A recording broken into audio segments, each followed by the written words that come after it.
அருமையான தேவ ஜனங்களுக்கு இந்த நித்திய சேவையை தேடி வந்திருக்கிறதா நம்மள அனைவருக்கும் ஆண்டவராக இயேசு நாமத்தில் வாக்கு சொல்லுகிறேன். என்ன தலைப்பு? என் ஆத்துமா சொல்லுங்க. என் ஆத்துமா யாருக்கு காத்திருக்கிறது? யாரோ யார் வர்றதுக்காகவோ காத்திருப்பாங்க. இந்த ஆத்துமா கர்த்தருக்கு காத்திருக்கணும். யாருக்கு காத்திருக்கணும்? இன்னைக்கு அதனுடைய தலைப்பு தான். என் ஆத்துமா கர்த்தருக்கு காத்திருக்கிறது. இந்த காத்திருப்பு என்பது ஒரு நோக்கத்தோடு இருக்கும். என்னவோடு இருக்கும்? நோக்கம். காத்திருக்கணும். காத்திருந்தா தான் பெற்றுக்கொள்ள முடியும். அல்ல இல்லையா? காத்து கொண்டிருக்கீங்க பெற்றுக்கொள்ள முடியாது. இன்னைக்கு நீங்க இங்கிருந்து போறீங்க, எங்க சிந்தாமணியில ஏதோ போடுறாங்கன்னு சொன்னா நீங்க போய் காத்திருக்கணும். அந்த கடைக்கார வர வரைக்கும் காத்துக்கிட்டு தான் இருக்கணும். எங்கடா டைம் ஆயிடுச்சு அப்படின்னு வந்து 10 மணி ஆயிடுச்சு அப்படின்னு காத்திருக்காத நீங்க எந்திரிச்சு வந்துட்டீங்களாக்கா அவர் 10 காலுக்கு கூட வரலாம், 10:30 வரலாம். அவர் வேற ஏதாவது ஒரு அலுவலுக்கு போயிருக்கலாம், வேற வேலையா போயிருக்கலாம். காத்துட்டு இருக்கிறவங்க கீழே நின்றுட்டு இருப்பாங்க. அவங்க என்ன பண்ணிடுறாங்க? பொருளை வாங்கிட்டு வந்துடுவாங்க. அவசரப்பட்டு வீட்டுக்கு வரவங்க என்ன ஆயிடுது? பொருள் வாங்க முடியாது. அதுபோலதான் நாம் கர்த்தருக்கு காத்திருப்போம். நம்முடைய ஆத்மா கர்த்தருக்கு காத்திருக்கணும். கர்த்தருக்கு காத்திருக்கிறவர்கள் வைக்கப்பட்டு போகிறது இல்லை. அல்லேலூயா. நம்ம கர்த்தருக்கு, நம்முடைய ஆத்மா கர்த்தருக்கு காத்திருக்கணும். இந்த ஆத்மா எப்பொழுது விழித்துக் கொண்டு இருக்கணும். அதான் அருமையான பக்தன் பாடி இருக்கிறார். அல்லேலூயா. பாருங்க, பக்தன் என்ன பண்ணி இருக்கிறான்னு சொன்னா, என் இதயம் துடிக்க மறந்தா அதுதான் கடைசி நிமிடம். மறந்துச்சுன்னா அது என்ன நிமிடம்? கடைசி நிமிடம். ஒருவனுக்கு உடல்நிலை சரியில்லைன்னா வந்து பார்ப்பாங்க, இதய துடிப்பை பார்ப்பாங்க. அந்த இதய துடிப்பை பார்க்கும் பொழுது அது நின்று போய் விடுகிறது. அதுதான் கடைசி நிமிடம். இதய துடிப்பு நின்று போய். கர்த்தரை துடிக்க மறந்தால் அது என் மரணம் தான். கர்த்தரை துதிக்க மறந்தா அது மரணம்னாலும் பக்தன் பாடுகிறோம். எதுக்காக நீங்க துதிக்காத இருந்துடாதீங்க. அல்லேலூயா. துதிக்காத இருந்தா அது என்னன்னாலும் மரணம் நாள். ஏன்னா மரணத்தில் இருக்கவங்க கர்த்தருக்கு துதிப்பாங்களா? துதிக்க மாட்டாங்க. அல்லேலூயா. எங்கள் மத்தியில் வாருங்க, எங்களை மகிமையால் மூடுங்க. எங்கள் சபைக்கு வாருங்கப்பா, எங்களை மகிமையாலே மூடணும் என்று சொல்லி ஆண்டவருக்கு கேட்கணும். ஏன் சொன்னா, முந்தின ஆலயத்தை பார்க்கணும், பிந்தின மகிமை பெரிதாகி இருக்கிறது. அல்லேலூயா. தேவனுடைய மகிமை இங்க வந்து இருந்து கொண்டிருக்கிறது. தேவ மகிமை காண நம்ம வந்திருக்கிறோம். நீங்க ஒருவர் வந்து என்னை பார்க்க வர வேண்டாம், ஒளிக்கார பார்க்க வேண்டாம், தேவ மகிமைக்காக வரணும். உங்க ஆத்மா காத்து இருக்கணும். உங்க ஆத்மா யாருக்கு காத்திருக்கணும்? கர்த்தருக்கு காத்திருக்கணும். எங்க படிச்சீங்க? 109:5 படிங்க. கர்த்தருக்கு காத்திருக்கிறேன், என் ஆத்மா காத்திருக்கிறது. நீங்க காத்திருக்கணும். ஆண்டவர் இன்னைக்கு என்னோட என்ன பேச போறாரு, எனக்கு என்ன தர போறாரு, இந்த 6வது மாத கடைசியில என்ன பேச போறாரு, அதுக்காக காத்திருக்கணும். நீங்க எதற்கோ காத்துட்டு இருக்கிறீங்க? கர்த்தருடைய வார்த்தைக்கு, அவருடைய ஆசீர்வாதத்துக்கு காத்திருக்கணும். பாருங்க, ஆபிரகாமை அழைத்தாரு, உன்னை ஆசீர்வதிக்கவே ஆசீர்வதிக்க சொன்னார். ஆசீர்வதித்தார். இந்த பூமி தாங்கக்கூடிய முடியாத அளவுக்கு அவருடைய ஆசீர்வாதம் பெருகிச்சு. அல்லேலூயா. நம்மையும் ஆண்டவர் கர்த்தருக்கு காத்திருக்கணும். அவர் வாக்கு மாறுவது தேவர். அல்லேலூயா. வாக்கு பண்ணினவர் அப்படியே செய்வார். அல்லேலூயா. வாக்கு பண்ணினவர் அப்படியே செய்வார். நம்ம இடத்துல விசிட் பண்ண வருவார் ஆண்டவர். விசிட் பண்ணாக்க நம்மை பார்க்கறதுக்கு வருவார். நமக்கு வாக்கு என்ன கொடுத்துருக்கிறோ அதை நிறைவேற்றுவார். நீங்க எப்படி வந்து மனநிலையில உட்காந்துருக்குன்னு அவர் அறிஞ்சிட்டு இருக்கிறார். ஆனா எனக்கு ஒன்றும் தெரியாது. நான் என்னுடைய மனநிலை ஒன்று இருக்கும், உங்க மனநிலை ஒன்று இருக்கும், ஒவ்வொருத்தருடைய மனநிலையை ஒவ்வொன்றா இருக்கும். அந்த மனநிலையை அறிகிறவர் யார் தான்? உங்களுடைய ஆத்மாவுக்கு உத்தரவாதம் கொடுக்கிறவர் கர்த்தர். நம்முடைய ஆத்மா எப்படி காத்திருக்கணுமா? விடியற் காலத்து ஜாபக்காரன்னு அந்த வாசகத்தை வாசிப்போம். எப்பொழுது விடின்னு நைட் டியூட்டி போறாங்க பாத்தீங்களா?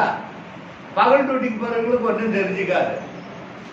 நைட் டியூட்டிக்கு போறாங்க பாத்தீங்களா, அவங்க என்ன பண்ணுவாங்க, எப்படா பொழுது வெடியும், எப்படா நம்ம வீட்டுக்கு போவோம் அப்படின்னு நினைச்சிட்டு இருப்பாங்க. விடியல் காலத்துக்கு விடியல் காலத்துக்கு காத்திருக்கும் ஜாமக்காரனை பார்க்கிறோம் அதிகமா என் ஆத்துமா ஆண்டவர் காத்திருக்கும். அதை விட காத்திருங்க. எப்படா எனக்கு விடிவு காலம் வரும், எப்படா என் வாழ்க்கைக்கு ஒரு விடிவு காலம் வரும், எப்படா என் பிள்ளைகளுக்கு ஒரு விடிவு காலம் வரும், எப்படா என் பையனுக்கு ஒரு விடிவு காலம் வரும், எப்படா என் குடும்பத்துக்கு விடிவு காலம் வரும் என்று நாம் காத்து கொண்டிருக்கிறோம். காத்து கொண்டிருந்தால் நன்மை பெற்றுக் கொள்ளலாம். ஏனென்று சொன்னால் எலியா தீர்க்கதரிசி, யாருங்க, எலியா தீர்க்கதரிசி. அந்த எலியா தீர்க்கதரிசி ஆண்டவர் சுழல் காற்றில் எடுத்துக்கொண்டு போகும் பொழுது எலிசா என்பவன் வேலைக்காரன் இருந்தான். யாரு? எலிசா. எலியாவை சுழல் காற்றில் எடுத்துக்கொண்டு போறாருன்னு சொல்லிட்டு எலியா சொல்றாரு எலிசாவை பார்த்து, நீ இங்கே இரு, நான் ஆண்டவர் என்ன அங்க வர சொல்லி இருக்கிறாரு, நான் போறேன் அப்படின்னா. அவன் என்ன பண்ணா, உஷாரு, நானும் உன்னை பின்தொடர்றேன். நானும் என்ன பண்ண போறேன், பின்தொடர போறேன். எதுக்கு? நீங்க எங்க போனாலும் நான் உன்னை விட்டு விட மாட்டேன். நீங்களும் நானும் ஆண்டவரை விட்டு விடக்கூடாது. ஆண்டவருக்கு காத்து இருக்கணும். என் ஆத்துமா காத்து இருக்கிறது, கர்த்தருக்காக காத்து இருக்கணும். நம் நன்மை பெற்றுக் கொள்ளணும். நம்முடைய ஆத்துமா கர்த்தருக்கு காத்துக்கொண்டு சொன்னா நன்மை பெற்றுக் கொள்ள வேண்டும் என்று சொன்னால் நம் ஆண்டவருக்காக காத்து இருக்கணும். அல்லேலூயா. ஆண்டவருக்காக என்ன பண்ணணும், காத்து இருக்கணும். அல்லேலூயா, அல்லேலூயா. நம் ஆண்டவருக்கு காத்திருந்த எல்லாம் கர்த்தர் நன்மையானதை தருவாராம். சங்கீதம் 9:18 வசனத்துல வாசிப்போம். சீக்கிரமா எடுத்து வாசிக்க, நான் சீக்கிரமா முடிக்க போறேன். சங்கீதம், எளியவன் என்றைக்கும் மறக்கப்படுகிறது இல்லை. நான் எளிமை, நான் எளியவன் என்று சொல்லி நீங்களே நானே நம்மளை நாமே சொல்லிக் கூடாது. எளியவன் என்றைக்கும் என்ன பண்றதில்ல, மறக்கப்படுவதில்லை. உங்க ஆத்மா காத்திருக்கணும். அதை விட்டுட்டு நீங்க உங்க வீட்டுக்காரங்களை பார்த்துட்டு உங்க ஆத்மா இருந்ததுனாக்கா அங்க இங்க மழை போச்சுன்னா அந்த காத்திருப்புக்கு கர்த்தர் பதில் தர மாட்டார். நீங்க இன்னைக்கு புரிஞ்சுக்குங்க. வாசிப்பா, எளியவன் என்றைக்கும் மறக்கப்படுவதில்லை, சிறுமைப்பட்டவருடைய நம்பிக்கை ஒருபோதும் கெட்டு போவதில்லை. நீங்க கெட்டு போகிறது இல்லை. நம்ம ஒரு பொருள் வாங்கிட்டு வந்தா எப்படி பிரிட்ஜில் வச்சு பாதுகாத்து அது கெட்டு போகாம வச்சிருக்கிறோமோ அது போல கர்த்தருடைய பிள்ளைகளை கர்த்தர் அரவணைத்து பாதுகாத்து கெட்டு போகாமல் பாதுகாக்கிறார். அல்லேலூயா. உங்களையும் என்னையும் கர்த்தர் அரவணைக்கிறார், பாதுகாக்கிறவராய் இருக்கிறார். நீங்க ஆத்மா, உங்க ஆத்மா யாருக்கு காத்திருக்கணும், கர்த்தருக்கு காத்திருக்கணும். அல்லேலூயா. ஆகவே பிரியமானவர்கள், எளியவன் என்றைக்கும் மறக்கப்படுவதில்லை, சிறுமைப்பட்டவருடைய நம்பிக்கை ஒருபோதும் கெட்டு போகிறது. நீங்களும் நானும் கெட்டு போகிறதில்லை. கெட்டு போகிறதுக்கு ஆலயத்துக்கு வர்றோம். அல்லேலூயா. ஒரு அல்லேலூயா சொல்லுங்களேன். நாம் கெட்டு போகிறவர்கள் அல்ல. ஏன்னா இளையகுமாரன் கெட்டு போனான். தன் தகப்பனை பண்ணிருக்கோ தவறு கூட கிடைக்கல. அவனை கெட்டு போக கர்த்தர் விட்டாரா? விடல. மீண்டுமாக தன் தகப்பனிடத்தில் அழைத்து வந்தார். நீங்களும் நானும் அப்படித்தான். கெட்டு போக இருந்தவனுக்கு கர்த்தருடைய ஆசீர்வாதம் வருகிறது. அவன் தன் தகப்பன் வீட்டுக்கு போறான். ஐயோ, பண்ணி தங்குற தவிர கூட எனக்கு கொடுக்க மாட்டேங்கிறாங்களே. என் தகப்பு வீட்டுல எத்தனையோ ஆளுக்காரர் இருக்கிறாங்க, அவங்களுக்கு 3 நேரமும் சாப்பாடு கிடைக்குது. அந்த ஆளுக்காரோட ஆளா நான் போறேன். ஏன்னு சொன்னா என் தகப்பு வீட்டுல என் சொத்தை எல்லாத்தையும் நான் பிரிச்சு வாங்கிட்டு வந்துட்டேன். இப்ப நான் அனாதையா இருக்கிறேன். என் தகப்பு வீட்டுல போய் ஆளுக்காரனா தான் போய் சேர போறேன்னு போனான். அவன் எளியவனாய் மாறி விட்டான். தகப்பன் விட்டானா? அவனுக்கு புது வஸ்திரம் கொடுத்தாரு, புது பாதரட்சை கொடுத்தாரு, மோதிரம் கொடுத்தாரு, எல்லா அதிகாரத்தையும் தகப்பன் கொடுத்தார். எதற்காக? இளையவன் கெட்டு போய் விட்டான். அவன் மீண்டுமாக வந்திருக்கிறான், மறைத்தான், உயிரோடு வந்திருக்கிறான். நாமும் அப்படித்தான். கர்த்தருடைய வழி விட்டு பின்வாங்கி போனால் நம்மை கர்த்தர் அரவணைப்பார். கூப்பிட்டு பார்ப்பார், என் மகனே, என் மகளே வா என்று சொல்லி ஆண்டவர் கூப்பிடுவார். கூப்பிடுகிறதுக்கு என் ஆத்மா, ஆண்டவரே உமக்கு காத்திருக்கிறது, விடிய காலத்து ஜாமக்காரனை பார்க்கணும், விடிய காலத்து காத்திருக்கிற ஜாமக்காரனை பார்க்கணும். என் ஆத்மா எப்படி அதிகமாய் காத்திருக்கு. நீங்க அதிகமா காத்திருக்கணும். அல்லேலூயா, அதிகமா காத்திருக்கணும். இங்க எலியாவை சுழல் காட்டில் எடுத்துக்கொண்டு போகும் பொழுது எலிஷா வந்து காத்துக்கிட்டு இருந்தான். என்னடா இப்படி சொல்லிட்டு போற, எடுத்து வாசிப்போம், சீக்கிரமா எடுத்து வாசிப்போம். 1 ராஜாக்களின் புத்தகம்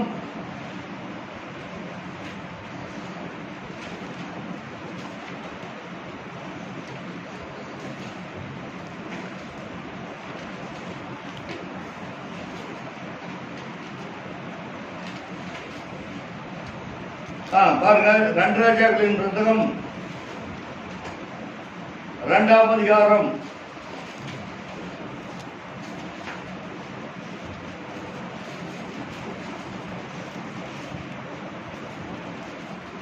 2 எலியாவை எடுத்துக்கொண்டிருக்கீங்களா? 2 ராஜாக்களின் புத்தகம் 2ஆம் அதிகாரம் பக்கம் 465 பக்கம் எடுத்துக்கொள்ளுங்கள். கர்த்தர் எலியாவை சுழல் காற்றிலே பரலோகத்துக்கு எடுத்துக்கொள்ள போகிற போது எலியா எலிசாவு கூட கில்காலில் இருந்து புறப்பட போனான். அல்லேலூயா. எலியாவை சுழல் காற்றில் ஆண்டவர் எடுத்துக்கொள்ள போகிறார். எல்லாம் கவனமாக பாருங்க. எலியாவை சுழல் காற்றிலே எடுத்து கொள்ள போகிறார். அதற்காக எலிசா என்ன பண்ணுகிறான்? வாசிப்பா. எலியா எலிசாவை நோக்கி கில்காலில் இருந்து புறப்பட்டு போனான். எலியா எலிசாவை நோக்கி நீ இங்கே, நல்ல கவனமா கேளுங்க, எலியாவை பரலோகத்துக்கு எடுத்துக்கொள்ள போகிறார் சுழல் காற்றிலே. நீ இங்கே இரு அப்படின்னு யாரை சொல்றான்? எலியா எலிசாவை நோக்கி சொல்றான். நீங்க இன்னைக்கு ஆலயத்துக்கு போக வேண்டாம், வீட்டிலேயே இருக்குன்னா என்ன பண்ணிடுவீங்க? வீட்டிலே இருக்குன்னா என்ன பண்ணிடுவீங்க? அடிச்சதுல லக்கு, இன்னைக்கு ஆலயத்துக்கு போக வேண்டியதில்லை, இருந்துக்கலான்ட்டு இருந்துருவீங்க. நான் சொல்றது நல்லா கவனமா கேட்கணும். எலியாவை சுழல் காற்றில் எடுக்கும் பொழுது கில்காவிலே எலிசாவை பார்த்து சொல்றேன், நீ இங்கேயே இரு. எங்க இருக்கணும்? ஞாயிற்றுக்கிழமை எல்லா ஜனங்களும் எங்க இருக்கணும்? ஆலயத்தில் இருக்கணும். கர்த்தருடைய பிள்ளைகள் வீட்டுல வந்து இங்கே இருந்தாக்கா அடிச்சதில் லாக்கி நம்ம இன்னைக்கு ஆலயத்துக்கு போக வேண்டாம். என்ன ஆலயத்துக்கு வந்து மூட்டைகளா தூக்குறீங்க? 100 கிலோ மூட்டையை தூக்கி வச்சுட்டு உட்காந்துருக்குறீங்க. அதை ஆண்டவர் வருத்தப்பட்டு பாரு தூக்குற எல்லாரும் பாருங்க. உங்கள் இடத்துக்கு இலைப்பாறுதல் எவ்வளவு பெரிய பாரமா இருந்தாலும் ஆண்டவர் விடுதலை தருவார்கள். இங்கே இருந்து சொன்னா அப்படி. அதற்கு என்ன செய்யும்? வாசிப்பா. இங்கே இரு, கர்த்தர் என்னை பெத்தேல் மட்டும் போக சொல்றான்னு சொன்னாங்க. அல்லேலூயா. அமாவாசை ஜபத்துக்கு போ, உபவாசத்துக்கு போ, ஆலயத்துக்கு போ அப்படின்னு சொன்னா போக மாட்டாங்க. இவனை எலிசாவை பார்த்து நீ பெத்தோல் வரைக்கும் போக சொல்லி இருக்கிறாரு, அதனால நான் போறேன் இங்கே இருந்து சொல்லிட்டு எலிசாவை சொல்றான். வாசிப்பாப்பா. கர்த்தர் என்னை பெத்தேல் மட்டும் போக போக அனுப்புகிறார் என்று சொல்லி சொன்னான். அதற்கு எலிசா நான் உம்மை விடுகிறதில்லை. யாக்கோபும் அப்படித்தான் விடியற் காலத்துல போராடினான். என்னை ஆசீர்வதித்து நான் போக விட மாட்டேன்னு யாக்கோபு தூதரை பார்த்து சொன்னான்.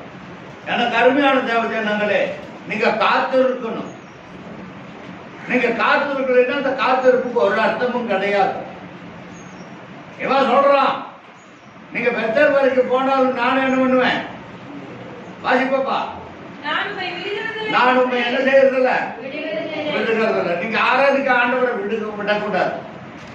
வீட்டுல யார் சொன்னாலும் இன்னைக்கு நின்றுக்கனாக்க விடக்கூடாது. ஆராதிக்க கர்த்தரை ஆராதிக்க விடக்கூடாது. உங்க ஆத்மா கர்த்தருக்கு காத்து இருக்கணும். அல்லேலூயா. உன்னை விடுகிறதில்லை என்று சொல்லி கர்த்தருடைய ஜீவனையும் உம்முடைய ஜீவனையும் கொண்டு சொல்லுகிறேன். கர்த்தருடைய ஜீவனையும் உம்முடைய ஜீவனையும் கொண்டு சொல்லுகிறேன். நான் உன்னை விட்டு விட மாட்டேன், உன்னோடு தான் வருவேன்.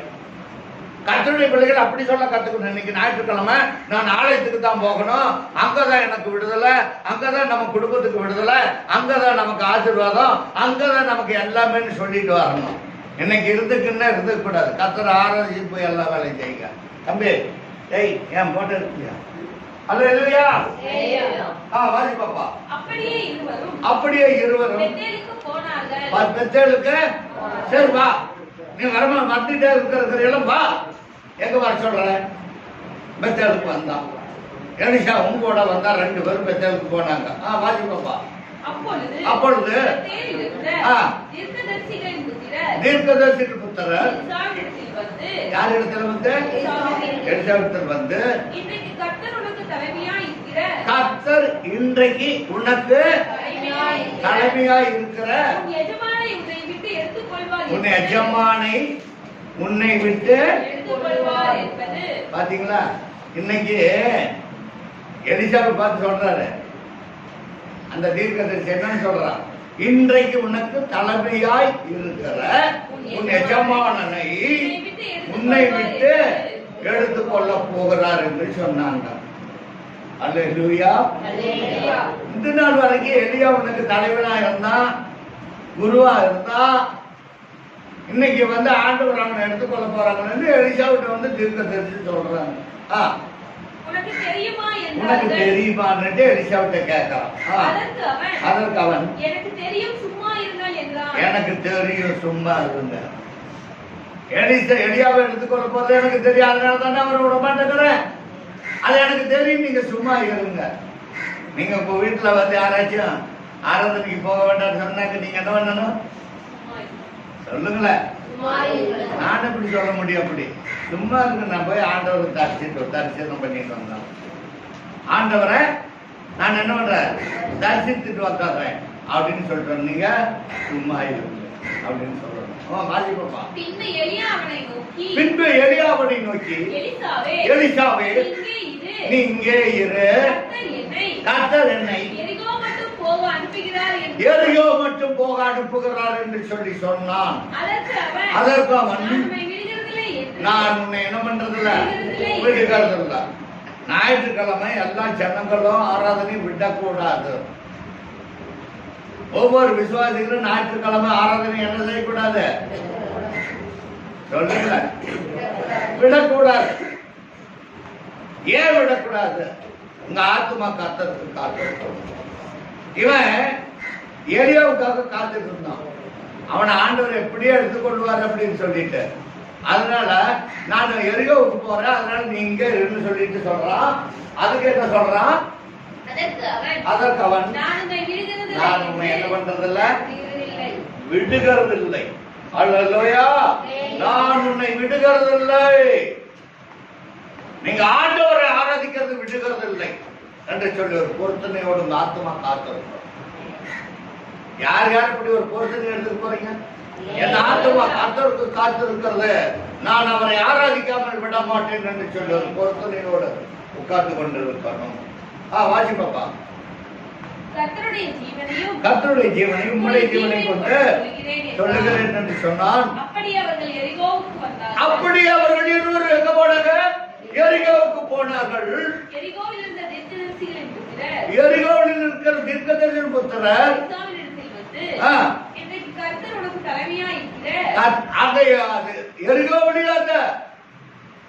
தீர்க்கதரிசியில் ஒருவன் வந்து சொல்றேன் எலிசாவிட்ட, இன்னைக்கு உனக்கு தலைமையா இருக்கிறவன இவனை எஜமானை உன்னை விட்டு எடுத்துக்கொள்வார் என்று உனக்கு தெரியுமா என்று கேட்டாங்க.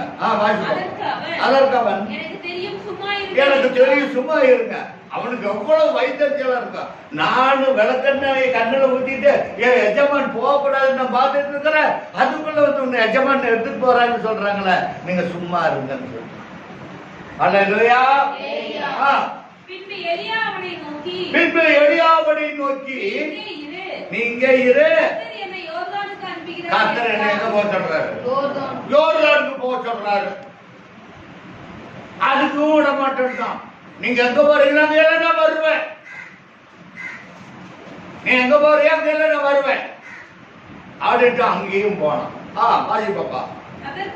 அதற்கு அவன் நான் உண்மை விடுகிறதில்லை என்று கர்த்தருடைய ஜீவனையும் உம்முடைய ஜீவனை கொண்டு சொல்லுகிறேன் என்றால் அப்படியே இருவரும் நீங்கள் ஆண்டவரை விடக்கூடாது. நீங்க அனுமதிக்கூடாது, ஆண்டவரை விடக்கூடாது. அல்லேலூயா, அல்லேலூயா. நீங்க ஆண்டவரை விடாப்படி அப்படி சொல்லணும். நம்ம ஆத்மா கர்த்தருக்கு காத்து இருக்கணும். இவன் எதுக்காக காத்திருக்கான் எலிஷா பார்ப்போம். 50 பேர் போய் தூரத்திலே பார்த்து கொண்டு நின்றார்கள். 50 பேர் தீர்க்கதரிசிகள் போய் அந்த இடத்துல நின்று பார்த்துக்கிட்டு இருந்தாங்க. அவர்கள் இருவரும் யோர்தான் நதியிலே நின்றார்கள். அப்பொழுது எலியா சால்வையை எடுத்து தண்ணீரில் அடித்தான். அது இரு பக்கமாக பிரிந்து போயிட்டது. சால்வை போட்டிருந்தான் எலியா. அந்த சால்வையை எடுத்து ஒழுங்கு அடிச்சான் யோர்தான் நதிய. யோர்தான் நதி அப்படியே பிரிந்து போயிடுச்சு. அல்லேலூயா. அவர்கள் இருவரும் உலர்ந்த தரை வழியாய் நடக்கிறது போல நடந்து சென்றார்கள் அக்கறைக்கு. அல்லேலூயா.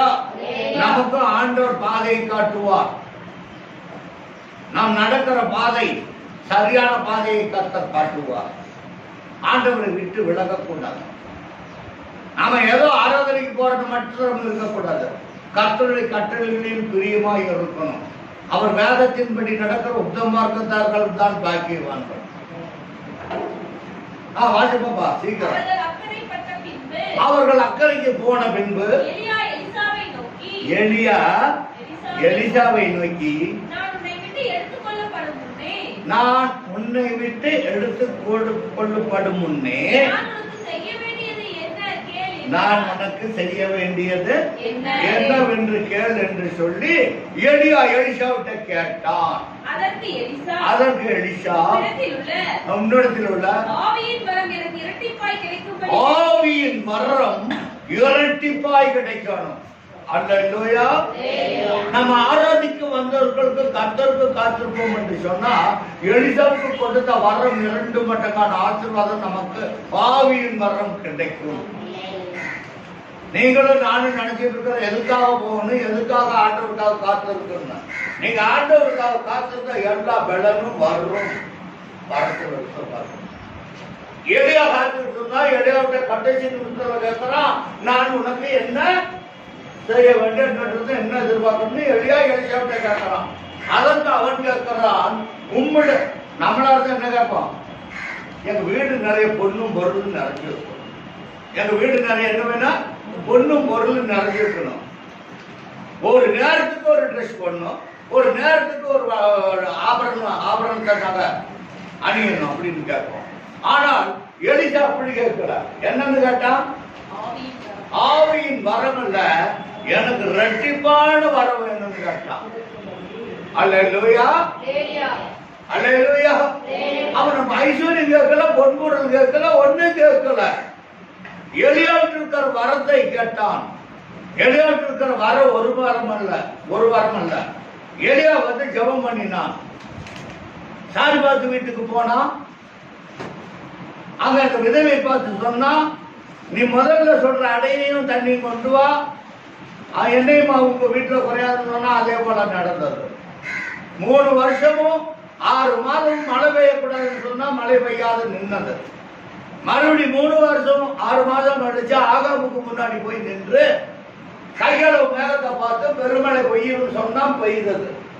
எலியா சொன்னா அப்படியே நடந்தது. செத்த பிள்ளைய உயிரோடு எழுப்பினான் எலியா. அதுபோல எலிசாவ ஆண்டவனே நீங்க எடுத்துக்கொள்ளப்பட்டால் எனக்கு உங்களிடத்தில் இருக்கிற வல்லமை எனக்கு 2 மடங்காக வேண்டும் என்று சொல்லி கேட்டான். அதற்கு என்ன சொன்ன வாசிப்பா, அவர்கள் பேசிக்கொண்டு இப்படியாக அவன் கேட்கறான், இவன் இருக்கிற வல்லமை எனக்கு 2 மடங்கு கொடுத்துருக்குன்னு சொல்றான். அதுக்கு சொல்ற அவங்க பேசிட்டு நடந்து போகையில அதற்கு அவன் அரிதான காரியத்தை நீ என்ன பண்ணுன கேட்டா. நம்ம கேட்கிற காரியம் கத்துட்டு கேட்கறது அரிதான காரியமா இருக்கணும். ஐயோ ஆண்டவர் என்ன கோடீஸ்வரன் ஆகணும், கோடீஸ்வரன் ஆக முடியாது. ஒரு அரிதான காரியத்தை கேட்கணும். அல்லேலூயா. அரிதான காரியத்தை நம்ம என்ன பண்ணணும்? கேட்கணும். அல்லேலூயா. இன்று நான் எடுத்துக்கொள்ளப்படுகையில் நீ என்னை கண்டால், நல்ல கவனமா கேட்கணும். நான் எடுத்துக்கொள்ளப்படும் போது நீ என்னை கண்டால் அது உனக்கு இன்னைக்கு வந்து உட்கார்ந்துட்டு இருக்கிறவங்களெல்லாம் ஆண்டவருடைய வார்த்தைக்கும் காத்திருப்பீங்கன்னு சொன்னா, ஆத்மா காத்திருப்பு சொன்னால் அது உங்களுக்கு என்ன பண்ணும்? கிடைக்குமா? கிடைக்காது. அல்லேலூயா. கிடைக்கும். என்ன பண்ணும்? கிடைக்கும். நம்ம பார்த்துட்டே இருக்கணும். நம்ம என்ன பண்ணணும்? பார்த்துட்டே இருக்கணும். அல்லேலூயா. அல்லேலூயா. நாம் பார்த்துட்டே இருக்கணும். அல்லேலூயா. ஏன்னு சொன்னா, அது நீ என்னை வந்து பார்த்துட்டே இருந்தா அது உனக்கு என்ன பண்ணும்? கிடைக்கும் போகுதுன்னு சொல்றான். அது மீண்டுமாக வாசிப்பா. அதற்கு அவன், நீ அரிதான காரியத்தை கேட்டாய், நான் உன்னை விட்டு எடுத்துக்கொள்ளப்படுகையில் என்னை கண்டால் அது உனக்கு என்ன பண்ணும்? கிடைக்கும். அதுக்குதான் உங்க ஆத்மா காத்திருக்கணும். காத்திருக்கணும்னா உங்களுக்கு எந்த நன்மையும் கிடைக்காது. நான் சொல்றேன்னா இல்லையா? வசந்தான் சொல்லிச்சேன். இந்த வசந்த அவனை நீ எடுத்துக்கொள்றான்னு சொன்னா இல்ல. உங்க ஆத்மா காத்திருந்தா தான் எல்லா நன்மையும் கிடைக்கும். காத்திருக்கணும்னா கிடைக்காது. உங்களுக்கும் கிடைக்காது, ஒளிக்காரனுக்கும் கிடைக்காது, ரவரண்டுக்கும் கிடைக்காது, எந்த பாசுக்கும் கிடைக்காது. அல்லேலூயா. கர்த்தருக்கு காத்திருக்கிறவங்களுக்கு தான் என்ன கிடைக்கும்? ஆசீர்வாதம் கிடைக்கும். அந்த வசனத்தை மீண்டுமாக வாசிப்பா. அதற்கு அவன், அரிதான காரியத்தை கேட்டாய், நான் உன்னை விட்டு எடுத்துக் கொள்ளப்படுகையில் நீ என்னை கண்டால் உனக்கு கிடைக்கும். இல்லாவிட்டால் என்ன பண்றது? கிடைக்காது. உனக்கு கிடைக்காது. அல்லேலூயா. பார்த்துட்டே இருந்தா தான் கிடைக்கும். இங்க வந்து உட்காந்துட்டு கர்த்தருடைய சத்தியத்தை கேட்காத அங்கேயும் இங்கேயும் திரும்பிட்டு உட்காந்துட்டு இருந்தா உங்களுக்கு அது கிடைக்காது. நீங்க என்ன காரியத்தோடு வர்றீங்க, என்ன பிரச்சனையோடு வர்றீங்க, எல்லாம் வந்து ஆண்டவர்கிட்ட நீங்க காத்திருக்கணும். அப்பதான் உங்களுக்கு கிடைக்கும், நன்மைகள் கிடைக்கும். இல்லைன்னா கிடைக்காது. வாசிப்பா. அவர்கள் பேசிக்கொண்டு நடந்து போகையில் இதோ அக்னி ரதமும் அக்னி குதிரைகளும். பாத்தீங்களா? அவங்க பேசிட்டு போறாங்க. நீ என்னை பார்த்துட்டே இருந்தான். அக்னி ரதங்களும் குதிரைகளும் அவங்க நடுவு வந்துருச்சு. இப்ப நம்ம நடுவுல நீங்க நினைக்கிறீங்க, நீங்களும் நானும் ஆராதிக்கிற தெய்வம் எப்படியா இருக்கிறாரு? அக்னியா இருக்கிறாராம். இந்த பக்கம் விட்டுருவாரு, இந்த பக்கம் நடுவுல அக்னிமயம் வரும். அக்னி இறங்கி வரும். நீங்களும் நானும் கர்த்தருக்கு உண்மையா காத்திருக்குன்னு சொன்னா இந்த மத்தியில அக்னி வரும், சத்துருக்களை சுட்டு எரிக்கும். வாசி பாப்பா. நடுவாக வந்து இருவரை என்ன பண்ணிருச்சு? அந்த அக்னி வந்துருச்சு. அக்னி வந்தோடனே யாராச்சும் அந்த அக்னிக்குள்ள போய் ஐயோ என் ஓனர் காணான்னு போய் அக்னிக்குள்ள புது நடந்து போக முடியுமா? முடியாது. இவங்க ரெண்டு பேர்த்தையும் பிரிச்சிருச்சு. இவங்க நடுவில் வந்துருச்சு அக்னி ரதம். இந்த பக்கம் எலியா, இந்த பக்கம் எலிசா. அந்த சென்ட்ரல் என்ன வந்துருச்சு? அக்னி ரதமும் அக்னி குதிரைகளும் வந்துருச்சு. இவன் எலிசாவையும் பார்க்க முடியாது, எலிசா எலியாவையும் பார்க்க முடியாது. வாசி பாப்பா. இருவரையும் என்ன பண்ணிருச்சு? பிரித்தது. எலியா சுழல் காற்றிலே பரலோகத்துக்கு சுழல் காற்று உசுர் போகல, அப்படியே உயிரோடவே சுழல் காட்டுல ஆண்டவர் எடுத்துக்கொண்டார். அப்ப என்ன சொல்லிருப்பான் எலிசா? வாசிப்போம். அதை எலிசா கண்டு என் தகப்பனே, தகப்பானே, அதுதான் பாடுனீங்க. தகப்பனே நல்ல தகப்பனே என் தகப்பனே இஸ்ரவேலுக்கு ரதமும் குதிரை வீரருமாய் இருந்தவாறே இஸ்ரவேலுக்கு ரதமும் குதிரையுமாய் இருந்தவரே என்று புலம்பினார். சுழல் காட்டில எலியாவை தூக்கி கொண்டு போனார் ஆண்டவர். இவன் பார்த்துக்கிட்டே இருக்கிறான். ஐயோ, இஸ்ரவேலுக்கு ரதமும் குதிரையுமாய் இருந்தவரே என்று சொல்லி கூப்பிட்டான். வாசிப்பா. அவனை அப்புறம் காணாமல் தன் வஸ்திரத்தை பிடித்து இரண்டு துண்டாக கிழித்தான். பின்பு அவன் எலியாவின் மேலிருந்து கீழே விழுந்த சால்வையை திருப்பி போய் யோர்தானின் கரையிலே நின்று யோர்தானின் அங்க வந்து சால்வை இரண்டாய் கிழித்தது. எலியா போட்டிருந்த சால்வை கிழித்தது. அது கீழே வந்தது. அதான் நீ பார்த்து கொண்டே அப்பதான் நீ உனக்கு எல்லாம் கிடைக்குன்னு சொன்னான். அங்கிருந்து என்ன வந்தது? சால்வை இரண்டாக கிழிந்து வந்தது. அவன் போட்டிருந்த அங்கி சால்வை இரண்டாக கிழிந்து வந்தது. அதை பிடித்துக் கொண்டான். வாசிப்பா. எலியாவின் மேலிருந்து சால்வை பிடித்து எலியாவின் தேவனாகிய கர்த்தர் எங்கே என்று சொல்லி தண்ணீரை அடித்தான். பாருங்க, எலியா தோல்ல வச்சிருந்த அந்த சால்வை ரெண்டா கிழிஞ்சு வந்தது. மறைஞ்சு போயிட்டாரு. எலியா என்ன பண்ணிட்டாரு? சுழற்காட்டுல இருந்துட்டு மறைஞ்சு போயிட்டாரு பரலோகத்துக்கு. அந்த சால்வை மட்டும் பிடிச்சிட்டான். சால்வை பிடிச்சோன்னு வந்தா யோர்தானுக்கு. யோர்தான்ல தண்ணி வந்து கூடிருச்சு. யோர்தான்ல கூடுனோன்னு என்ன பண்ணா, அந்த கிழிஞ்ச சால்வை எடுத்து எலியாவின் தேவன் எங்கே என்று சொல்லி யோர்தானை அடித்தான். வாசிப்பா. தண்ணீரை அடித்த உடனே அது இரு பக்கமாய் பிரிந்து போய் நின்று விட்டது. அப்படியே அணை கட்டிருந்து போது நின்றுச்சு. எலிசா இக்கரைப்பட்டான், அக்கரைப்பட்டான். முன்ன அக்கரைப்பட்டான். இப்ப என்ன இக்கரைப்பட்டான். அல்லேலூயா. ஆண்டவர் நமக்கு ஒரு ஆதாயத்தை வைத்திருக்கிறார். நம்ம ஆண்டவர் பார்த்துக்கிட்டே இருக்கிறோம். நம்ம என்ன பண்றது? ஆண்டவரை பார்த்துக்கிட்டே இருக்கணும். அப்பதான் நமக்கு எல்லாமே கிடைக்கும். எலியாவை பார்த்துக்கிட்டு இருந்தான். வாசிப்பாப்பா சீக்கிரம்.